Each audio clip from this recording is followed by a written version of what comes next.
Why have you been in detention? My friend obtained a loan and I stood as his guarantor. How much did he borrow? 12 million naira. Where is he now?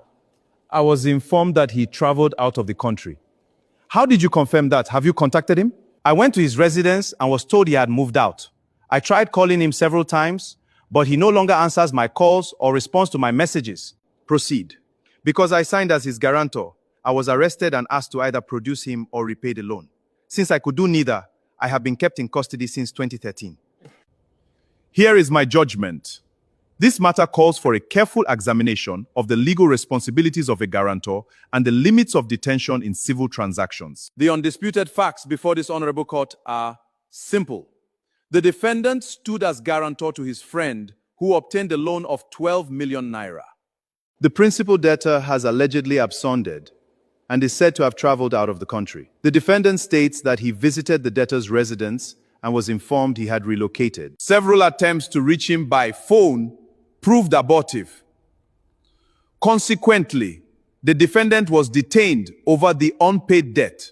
The central issues for determination are whether a guarantor is legally liable for the debt of a principal debtor who defaults, whether detention of the guarantor for failure to repay the loan is lawful. On the liability of a guarantor, the law is settled that a contract of guarantee creates a binding obligation.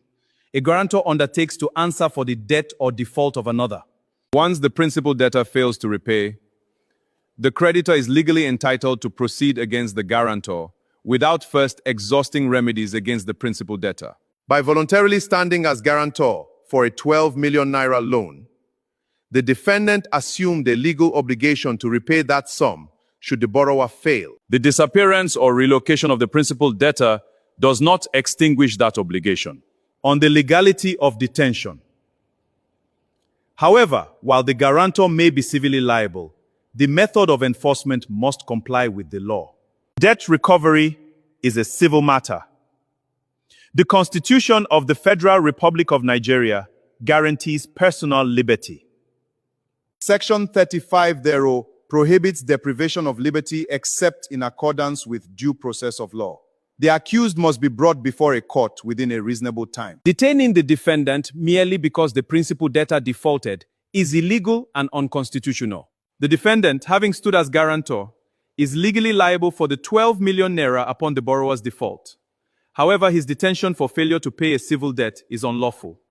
The claimant's remedy lies in civil proceedings for debt recovery, not in deprivation of liberty. The continued detention of the defendant in respect of this civil debt is hereby declared unlawful.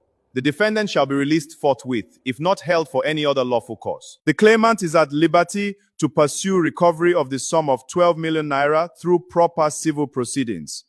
This shall be the judgment of this honorable court. As the court pleases. Thank you, my lord.